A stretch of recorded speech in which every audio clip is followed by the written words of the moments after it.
Good morning everyone. All of you are very welcome to our on channel current exam. आज है 25 नवंबर 2021 और आज के करंट अफेयर्स के जितने भी इम्पोर्टेंट क्वेश्चन बन सकते हैं वो सभी क्वेश्चन इस वीडियो में विद एक्स्ट्रा फैक्ट के साथ डिस्कस करेंगे। और अगर क्वेश्चंस की पीडीएफ चाहिए तो आप डिस्क्रिप्शन से डाउनलोड कर सकते हैं आपका बहुमूल्य समय बर्बाद ना करते हुए। So let's start the video. Question number 1 है हमारा, हाल ही में किस राज्य की सरकार ने 35,208 करोड़ रुपए की परियोजना के लिए 59 एमओयू पर हस्ताक्षर किए हैं? तो अभी तमिलनाडु राज्य की सरकार ने, यानी कि इस क्वेश्चन का ऑप्शन नंबर बी राइट है। मुख्यमंत्री के स्टालिन ने टीएन फिनटेक पॉलिसी 2021 भी जारी की है। ओके, यहाँ पर बात है तमिलनाडु राज्य की। मैप में देखिए ये है तमिलनाडु। तमिलनाडु की राजधानी है चेन्नई और सबसे बड़ा शहर कौन सा? तो वह भी है चेन्नई। इसका गठन कब हुआ था? तो 26 जनवरी 1950 में। कब? 26 जनवरी 1950 में। और यहाँ का राजकीय पशु क्या है? तो नीलगिरी तहर। और पक्षी क्या है? तो पन्ना कबूतर। और यहाँ का नृत्य कौन सा है? तो भारतीय नाट्यम। और पुष्प कौन सा है? तो करिहरी। और यहाँ का गीत कौन सा है? तो नीरारम। और खेल कौन सा है? सो सदुक्कुड़। और यहाँ का वृक्ष कौन सा है राजकीय? तो वह है ताड़ तमिल। ओके, और यहाँ के राज्यपाल कौन है? तो रविंद्र नारायण रवि। और मुख्यमंत्री के स्टालिन। और यहाँ की विधानसभा सीटें कितनी है? तो वो है 235। और राज्यसभा सीटें कितनी है? तो वो है 18। और लोकसभा सीटें कितनी है? वो है 39। ओके, अब नेक्स्ट क्वेश्चन। क्वेश्चन नंबर 2 है, हाल ही में किसने BMZ के साथ स्टेटमेंट ऑफ इंटेंट पर हस्ताक्षर किए हैं? तो अभी BMZ के साथ जो है नीति आयोग ने हस्ताक्षर किए हैं। इस क्वेश्चन का ऑप्शन नंबर ए करेक्ट है। नीति आयोग और आर्थिक सहयोग और विकास के लिए संघीय मंत्रालय BMZ जर्मनी ने 23 नवंबर 2021 को एक आशय के वक्तव्य पर हस्ताक्षर किए। इसका उद्देश्य क्या है? तो SOL क्या है? SOL विकास सहयोग पर नीति BMZ वार्ता के रूप में एक व्यापक तंत्र स्थापित करना है। ओके, अब यहाँ पर बात है नीति आयोग। तो नीति आयोग की फुल फॉर्म क्या है? National institution for transforming India, राष्ट्रीय भारत परिवर्तन संस्थान। इसकी स्थापना कब हुई थी? तो वह हुई थी 1 जनवरी 2015 में। और इसका मुख्यालय कहाँ है? तो वह है न्यू दिल्ली में। और इसके अध्यक्ष कौन है? तो वह है नरेंद्र मोदी। और इसके उपाध्यक्ष कौन है? तो वह है राजीव कुमार। और इसके CEO कौन है? तो वह है अमिताभ कांत। और पहले अध्यक्ष कौन थे? तो आपका आंसर होना चाहिए नरेंद्र मोदी। ओके, तो इस क्वेश्चन से आपको इतनी नॉलेज। अब नेक्स्ट क्वेश्चन देखते हैं। क्वेश्चन नंबर 3 है, हाल ही में cyber security grand challenge award किसने जीता है? तो बेबी DCSI, यानी कि इस क्वेश्चन का ऑप्शन नंबर डी राइट है। Securely Share Software Private Limited ने cyber security grand challenge award में पहला पुरस्कार जीता है।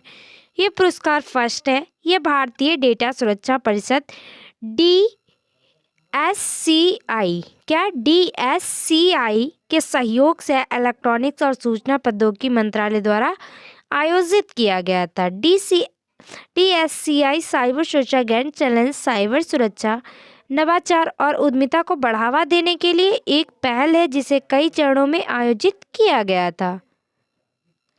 क्वेश्चन नंबर 4 है, हाल ही में भारत अमेरिका ने अपने संयुक्त व्यापार किस नीति मंच को फिर से लॉन्च किया है? तो इसका राइट आंसर है TPF, यानी कि क्वेश्चन को ऑप्शन नंबर डी। भारत और संयुक्त राज्य अमेरिका कृषि व्यापार का विस्तार करने के लिए सहमत हुए हैं और बाजार पहुंच सहित मुद्दों पर मतभेदों को हल करने के लिए अपने संयुक्त व्यापार नीति मंच को फिर से शुरू किया है। भारत संयुक्त राज्य व्यापार नीति फोरम TPF क्या? तो TPF की 12वीं मंत्री स्तरीय बैठक 23 नवंबर 2021 को नई दिल्ली में आयोजित की गई है। कहाँ? तो न्यू दिल्ली में। ओके, वाणिज्य मंत्री पीयूष गोयल बैठक और अमेरिकी व्यापार प्रतिनिधि कैथरीन ताई ने बैठक की सह अध्यक्षता की। किसने? तो वाणिज्य मंत्री पीयूष गोयल और अमेरिकी व्यापार प्रतिनिधि कैथरीन ताई। ओके, नेक्स्ट क्वेश्चन देखते हैं। क्वेश्चन नंबर 5 है, हाल ही में किस मंत्रालय ने GSAT-7C उपग्रह की खरीद के प्रस्ताव को मंजूरी दी है? तो वह रक्षा मंत्रालय ने। इस क्वेश्चन का ऑप्शन नंबर बी करेक्ट है। रक्षा अधिग्रहण परिषद DAC, ठीक है, DAC ने 2236 करोड़, कितना, तो 2236 करोड़ रुपए की लागत से भारतीय वायुसेना IAF के लिए GSAT-7C उपग्रह और संबंधित उपकरण खरीदने के प्रस्ताव को मंजूरी दी है। ओके, क्वेश्चन नंबर 6 है, हाल ही में आधार 2.0 कार्यशाला का उद्घाटन किसने किया है? तो भाई IT मंत्री कौन है? अश्विनी वैष्णव ने।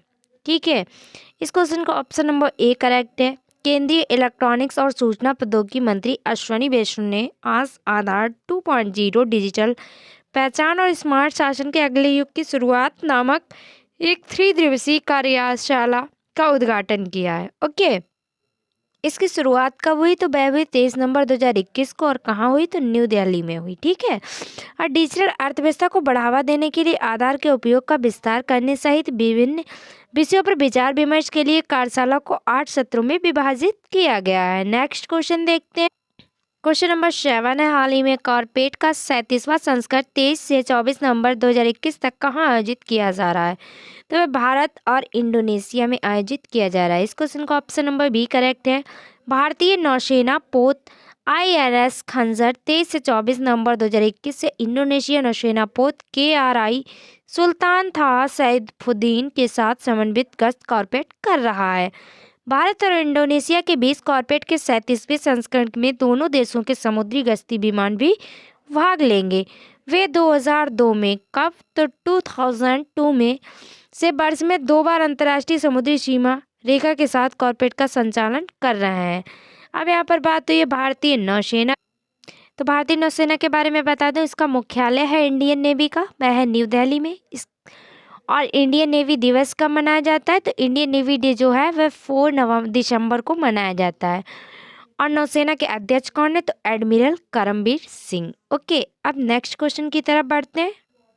क्वेश्चन नंबर 8 है, हाल ही में दुनिया का सबसे व्यवस्थित बैंक कौन बना है? तो वह है JP मॉर्गन। इस क्वेश्चन का ऑप्शन नंबर ए करेक्ट है। वैश्विक नियामकों द्वारा शीर्ष ऋणदाताओं की नवीनतम वार्षिक रैंकिंग के अनुसार JP मॉर्गन चेस एक बार फिर दुनिया की सबसे व्यवस्थित महत्वपूर्ण बैंक बन गई है। G20 देशों के, कहाँ? तो G20 देशों के नियामकों से बने वित्तीय स्थिरता बोर्ड FSB ने 23 नवंबर 2021 को दुनिया के 30 सबसे व्यवस्थित बैंकों की अपनी नवीनतम तालिका प्रकाशित की है।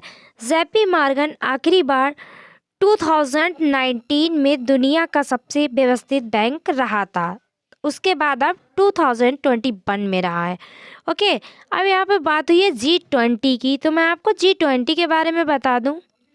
G20 की फुल फॉर्म है ग्रुप ऑफ 20। G20 19 देश और यूरोपीय संघ EU का समूह है। इसकी स्थापना कब हुई थी? तो वह हुई थी 26 सितंबर 1999 में, और भारत G20 का हिस्सा है। G20 का पहला सम्मेलन कहाँ हुआ था? तो अमेरिका में। कब हुआ था? तो 2008 में हुआ था। और 16वां G20 सम्मेलन कहाँ हुआ? तो वह 2021 में इटली में होगा। और 17वां कहाँ होगा? तो इंडोनेशिया में। और 18वां कहाँ होगा? तो भारत में होगा। ओके, क्वेश्चन नंबर 9 है, हाल ही में किस बैंक ने म्यूचुअल फंड ने मल्टी कैप स्कीम शुरू की है? तो अभी जो मल्टी कैप स्कीम है वह HDFC बैंक ने शुरू की है, यानी कि इस क्वेश्चन का ऑप्शन नंबर सी राइट है। HDFC एसेट मैनेजमेंट कंपनी ने HDFC मल्टी कैप फंड नामक एक ओपन एंडेड इक्विटी योजना के लिए एक नया फंड ऑफर NFO, कौन सा? तो NFO शुरू करने की घोषणा की है। फंड सब्सक्रिप्शन के लिए 23 नवंबर 2021 को खुलेगा और 7 दिसंबर 2021 को बंद होगा।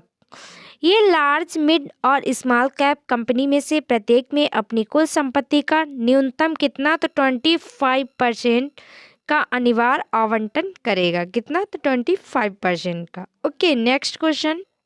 क्वेश्चन नंबर 10 है, हाल ही में तेजस्विनी और हौसला योजना की शुरुआत किसने की है? तो भाई किसने की? वित्त मंत्री ने। इस क्वेश्चन को ऑप्शन नंबर सी करेक्ट है।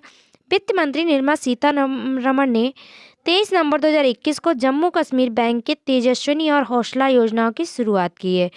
तेजस्वी योजना 18 से 35 वर्ष, कितने?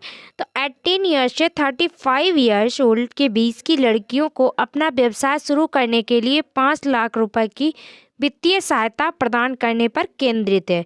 उन्होंने पंजाब नेशनल बैंक पीएनबी और सिडबी क्लस्टर डेवलपमेंट फंड की 200 करोड़ रुपए की शिखर और शिकारा योजना भी शुरू की है। कितनी? तो 200।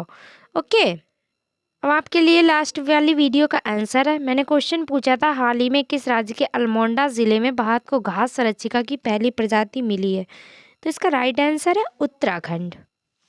आपके लिए आज का चैलेंजिंग क्वेश्चन है जिसका आंसर आपको कमेंट बॉक्स में देना है। क्वेश्चन है हाल ही में अलेक्जेंडर ज़्वेरेव दूसरा एटीपी फाइनल ताश जीता है, ये किस देश के? 4 ऑप्शंस दिए गए, राइट आंसर आप कमेंट बॉक्स में बता सकते हैं और क्वेश्चन के बारे में जितना भी पता है आप डिटेल में लिखिएगा। तो आज की वीडियो में बस इतना ही। Thanks for watching. अब मिलते हैं नेक्स्ट वीडियो में। Take care of everyone. तब तक के लिए बाय बाय।